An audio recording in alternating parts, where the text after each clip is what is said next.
Hi friends, మీకు ఈ video నచ్చితే లైక్ చేయండి, సబ్స్క్రైబ్ చేయండి. తులసి వాళ్ళ ఇంటికి పోలీసులు రాగానే శ్రీనివాస్, లక్ష్మి ఇద్దరు చాలా టెన్షన్ పడుతూ ఉంటారు.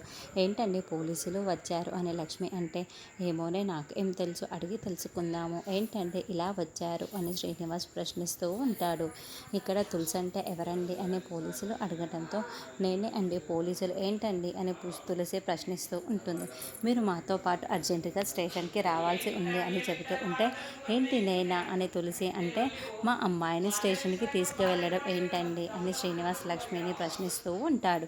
ఎస్ఐ గారు తీసుకొని రమ్మన్నారు. స్టేషన్కి వస్తే ఎందుకు ఏంటి అన్నది మీకే తెలుస్తుంది. ముందు మీరు మాకు సహకరించి రావాలి అని పోలీసులు చెప్పడంతో, ఇక చేసేదేమీ లేక తులసి పాపను తీసుకొని లక్ష్మి, శ్రీనివాస్ ముగ్గురు కార్ ఎక్కి స్టేషన్కి బయలుదేరి వచ్చేస్తూ ఉంటారు. ఇక తులసి అయితే వాళ్ళని ఎందుకు తీసుకువెళ్ళారో అర్థం కాక ఫ్యామిలీ మెంబర్స్ చాలా బాధపడుతూ ఉంటారు. స్టేషన్కి వచ్చిన తర్వాత శ్రీనివాస్ లక్ష్మిని లాకప్లో పెట్టేస్తాను. ఇక తులసి ఖుషిని ఎత్తుకొని ఏడుస్తూ పోలీసులను బతిమిలాడుతూ ఉంటుంది. ఇంకోవైపు సిద్ధుకి ఒక అతను కాల్ చేసి, అన్న ఎక్కడున్నావన్నా అని అడగటంతో, ఏంటి ఏదైనా ప్రాబ్లమా చెప్పు అని సిద్ధు ప్రశ్నిస్తూ ఉంటాడు. మన వాళ్ళని అరెస్ట్ చేసి పోలీస్ స్టేషన్లో పెట్టారన్నా, నువ్వు అర్జెంటుగా పోలీస్ స్టేషన్కి రావాలన్నా అని అతను చెప్పడంతో, ఏంట్రా మన వాళ్ళని పోలీసులు అరెస్ట్ చేసి స్టేషన్లో పెట్టడం ఏంటి? ఆడపిల్లన్న జ్ఞానం కూడా వాళ్ళకు లేదా? కనికరం జాలి కూడా చూపించడాలు ఉండు. నేను ఇప్పుడే బయలుదేరి వస్తున్నాను అని సిద్ధు చాలా కోపంగా బైక్ మీద బయలుదేరి స్టేషన్ దగ్గరికి వస్తూ ఉంటాడు. ఇంకోవైపు మా అమ్మ నాన్నని వదిలిపెట్టండి అని తులసి ఏడుస్తూ చాలా చాలా బతిమిలాడుతూ ఉంటుంది. సుపర్ణికకి లాయర్ ఆల్రెడీ వీలునామా చదివించేసి ఉంటాడు.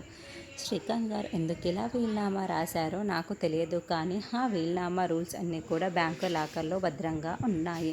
ఇప్పుడు వీలునామాని నేను చదివి వినిపిస్తున్నాను. ఇప్పుడు ఈ ఆస్తంతా కూడా ఖుషి పాపకి 18 సంవత్సరాలు వచ్చేంత వరకు కూడా ఖుషి పాప పేరు మీదనే ఉంటుంది. 18 సంవత్సరాలు ఖుషి పాపకు వచ్చిన తర్వాత ఖుషి పాపకి ఆస్తి చెందుతుంది. ఖుషి పాపని ఎవరైనా 18 సంవత్సరాలు చూసుకుంటారో వాళ్ళకే నా ఆస్తిలో 10%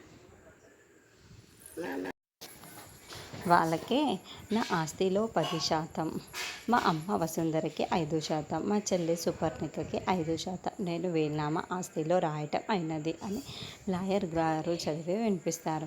వీలునామాలో కొన్ని రూల్స్ అండ్ రెగ్యులేషన్స్ ఉంటాయి. అవి బ్యాంకు లాకర్లో ఉంది. ఆ రూల్స్ని వ్యతిరేకించినచో, అతిక్రమించినచో ఈ ఆస్తంతా కూడా అనాథాశ్రమానికి చెందుతుంది అని ఆ వీలునామాలో రాసిపెట్టి ఉంటుంది. ఏంటి నాకు 5%? 18 సంవత్సరాలు వచ్చిన తర్వాతే ఖుషి పాపకి ఆ పేరు మీద మొత్తం ఆస్తి వెళ్తుందా అని సుపర్ణిక వాళ్ళ అమ్మ భర్త టెన్షన్ పడుతూ ఉంటారు.